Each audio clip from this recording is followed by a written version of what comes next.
نحمدہ و نصلی علی رسولہ الکریم اما بعد۔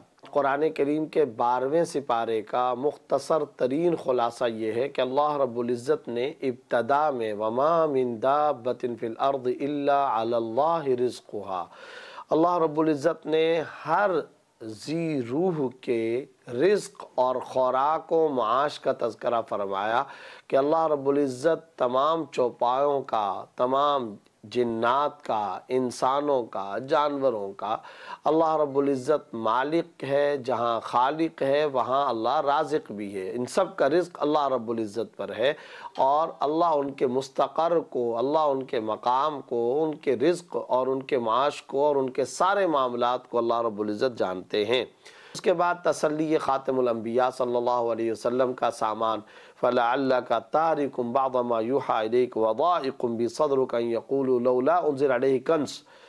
فرمائشی معجزات ان مشرکین کی طرف سے بار بار پیش آتے تھے، اور بار بار یہ والا معجزہ ہو، یہ والا معجزہ ہو، تو اللہ رب العزت نے فرمایا آپ صلی اللہ علیہ وسلم سے کہ آپ تنگ دل نہ ہوں، آپ کو تو اللہ نے صرف ڈرانے والا بنا کر کے بھیجا ہے، یعنی آپ خوف خدا اور خشیت خداوندی اور تعارف خدا انسانیت کو جا کر کے کروائیں۔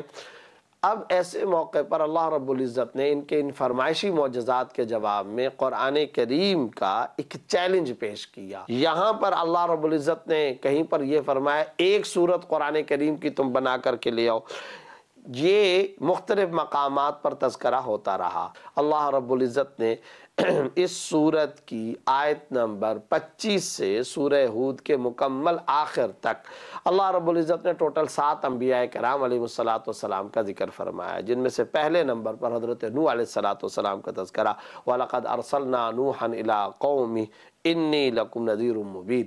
ہم نے نوح علیہ السلام کو قوم کی طرف بھیجا کہ میں تمہارے لیے واضح طور پر ڈرانے والا ہوں۔ 950 سال حضرت نوح علیہ السلام نے دعوت توحید دی، کچھ لوگ مانے لیکن کئی سارے لوگ، بڑی تعداد نہ مانی۔ اب اللہ کے حکم سے حضرت نوح علیہ السلام نے کشتی تیار کی، اور کشتی تیار کر کے ہر کلمہ گو اپنے کمپینین اور رفیق اور مسلمان کو اس کشتی کے اندر بٹھایا، جانوروں میں سے ہر جانور میں سے ایک نر و مادہ کو۔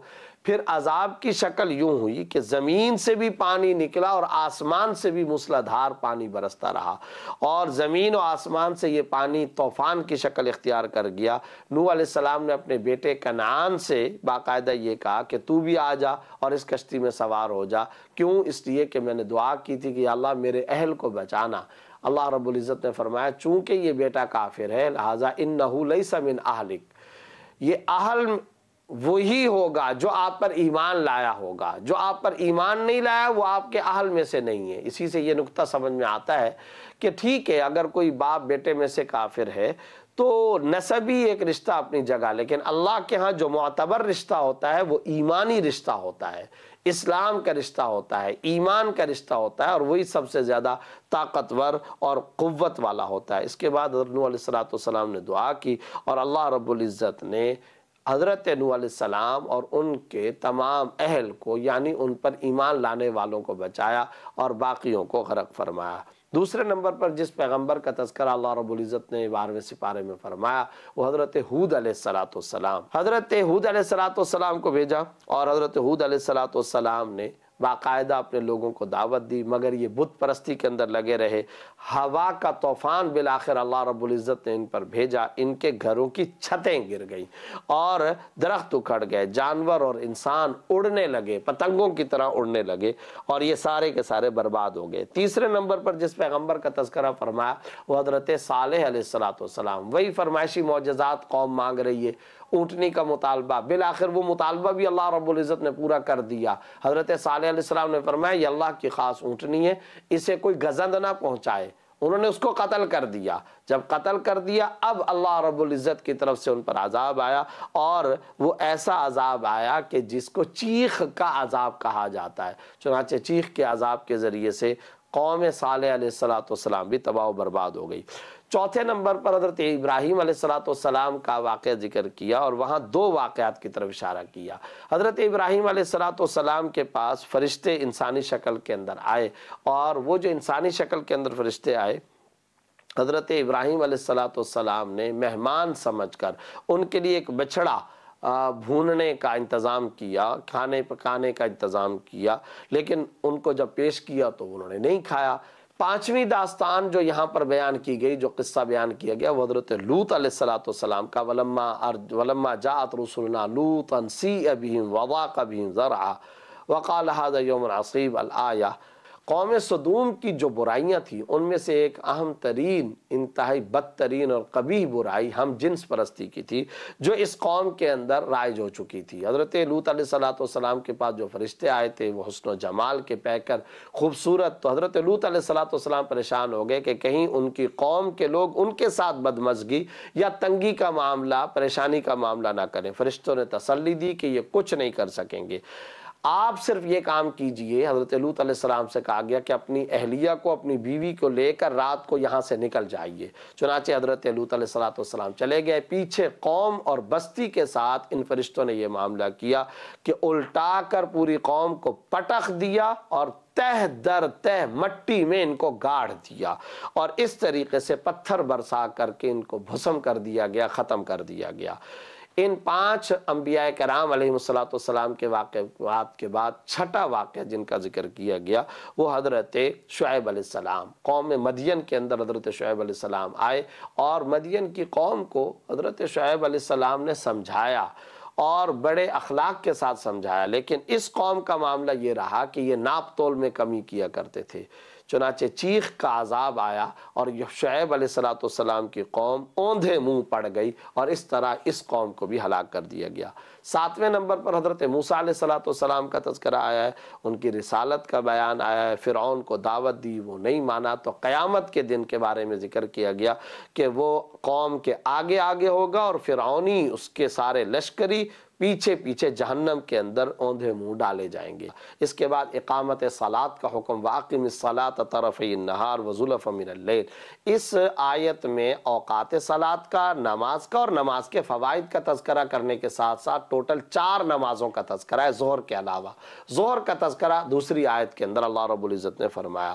اسی 12ویں سپارے کے اندر آگے چل کر کے سورہ یوسف کا آغاز ہوتا ہے، اور سورہ یوسف کے آغاز سے پہلے یہ مختصر پس منظر ضرور سمجھنا چاہیے کہ یہود نے ایک مرتبہ سوال کیا تھا کہ بنو اسرائیل فلسطین سے نکل کر مصر کیسے پہنچے تھے۔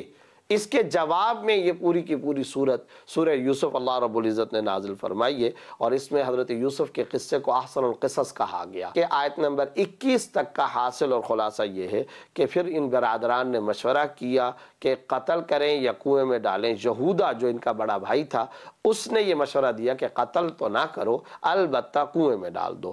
چنانچہ ایک دن ایسا ہوا کہ یعقوب علیہ السلام سے انہوں نے کہا کہ سیر و تفریح پر ہم جا رہے ہیں، آپ اجازت دیجئے یوسف علیہ السلام بھی ہمارے ساتھ چلے جائیں، عشاء کے وقت ہم آ جائیں گے۔ رات جب ہوئی عشاء کے وقت یہ واپس آئے تو خون آلود کرتا لے کر کے آئے، مگر یوسف نہ تھے، اور پھر قصہ سنایا کہ اس طرح سے ہوا، ہم نے سامان کے قریب رکھا اور بھیڑیا کھا گیا۔ حضرت یعقوب علیہ السلام ساری بات سمجھ گئے۔ زلیخا کا معاملہ یہ ہوا کہ یوسف علیہ السلام کے حسن و جمال کو دیکھ کر کے وہ فریب کے اندر آ گئی، فریفتہ ہو گئی، اور ایک مرتبہ گناہ کا ارادہ کیا، دروازہ بند کرنے کی کوشش کی۔ حضرت یوسف علیہ السلام بھاگے، اور پھر بالآخر حضرت یوسف علیہ السلام کا یہ معاملہ اور شور باہر پتہ چل گیا۔ عزیز مصر کو یہ ساری کی ساری بات پتہ چلی، تو اللہ نے ایک شیر خوار بچے کو قوت گویائی عطا کی، اور اس قوت گویائی کے ذریعے سے حضرت یوسف علیہ السلام کی پاک دامنی کی گواہی ملی۔ چنانچہ زلیخا نے اعتراف بھی کیا، اور حضرت یوسف علیہ السلام کو اس طریقے سے اللہ رب العزت نے پاکیزگی اور برات عطا فرمائی۔ مگر حضرت یوسف علیہ السلام نے یہاں دعا کی، رب السجن احب الی مما یدعو، اے میرے رب یہ جیل میرے لیے بہتر ہے بنسبت اس کے کہ جس گناہ کی طرف یہ مجھے بلاتی ہے، مجھے بلایا جاتا ہے، تو جیل یہ میرے لیے بہتر ہے۔ جیل پہنچنے کے بعد 2 مزید قیدی جیل خانے کے اندر آئے، اور وہ جیل خانے کے اندر بادشاہ کو کھانے میں زہر دینے کے الزام میں لائے گئے۔ کچھ عرصہ وہ رہے اور انہوں نے خواب دیکھا، اور پھر اس خواب کی تعبیر حضرت یوسف علیہ السلام سے انہوں نے پوچھی۔ خواب کے اندر ایک نے کہا کہ میں انگور نچوڑ کر بادشاہ کو شراب پلا رہا ہوں، اور دوسرے نے کہا کہ میرے سر پر روٹیوں کا ٹکڑا ہے، پرندے اسے نوچ نوچ کر کے کھا رہے ہیں۔ حضرت یوسف علیہ السلام پیغمبر تھے، انہوں نے پہلے ان کو توحید کی دعوت دی، اور دعوت توحید دینے کے بعد پھر حضرت یوسف علیہ السلام نے فرمایا تم میں سے ایک کو، متعین نہیں فرمایا، بس یہ فرمایا تم میں سے ایک کو نجات ہوگی اور دوسرے کو پھانسی ملے گی۔ جس کو نجات ملی وہ جب جانے لگا، رہائی پانے لگا، تو حضرت یوسف علیہ السلام نے اس سے فرمایا کہ بادشاہ کو کہہ دینا کہ ایک بے گناہ قیدی بھی جیل کے اندر بند ہے۔ لیکن جب وہ شخص گیا، ساقی جس کو نجات مل چکی تھی، وہ وہاں جا کر کے بھول گیا، شیطان نے اس کو بھلا دیا۔ چنانچہ کئی سالوں تک، کافی عرصے تک یوسف علیہ السلام جیل میں رہے۔ اچانک ایک دن بادشاہ نے خواب دیکھا کہ خواب کے اندر وہ یہ دیکھتا ہے 7 گائے ہیں اور موٹی تازی گائے ہیں، اور دوسری طرف 7 دبلی گائے ہیں۔ تو یہ جو موٹی تازی گائے ہیں ان کو وہ جو پتلی دبلی گائے وہ کھا رہی ہیں۔ اسی طرح خواب کے اندر دیکھا کہ 7 خوشے ہرے بھرے ہیں اور کچھ اور خوشے 7 ہیں وہ سوکھے ہوئے ہیں۔ اس کی تعبیر ارکان سلطنت سے بادشاہ نے پوچھنے کی کوشش کی۔ اب اس بندے کو جو قیدی رہا ہو کر کے آیا تھا اسے یاد آ گیا۔ ارکان سلطنت نے تو معذرت کر لی کہ ہمیں اس خواب کی تعبیر کا کچھ پتہ نہیں، مگر وہ جو نجات پا چکا تھا قیدی، اس کو یاد آیا۔ اس نے کہا کہ آپ کی جیل کے اندر ایک قیدی ہے جو بہترین تعبیر بتاتا ہے۔ چنانچہ اس طرح بادشاہ متوجہ ہوا، حضرت یوسف علیہ السلام سے تعبیر پوچھے گی۔ سبق یہ ملا کہ اگر انسان عزم مصمم کرے اور اللہ کے سامنے اطاعت شعاری کرتے ہوئے عفت اور پاک دامنی اختیار کرے، تو صرف یہ نہیں کہ اللہ برات عطا کرتا ہے، باعزت رہائی عطا کرتا ہے، مدد و نصرت عطا فرماتا ہے، بلکہ اب آگے چل کر کے 13ویں سپارے کے اندر پتہ چلے گا کہ پھر اللہ رب العزت عزتوں، رفعتوں کی بلندیاں اور چمک دمک بھی اللہ رب العزت عطا فرماتا ہے۔ اللہ ہمیں قرآنی تعلیمات پر عمل کی توفیق عطا فرمائے۔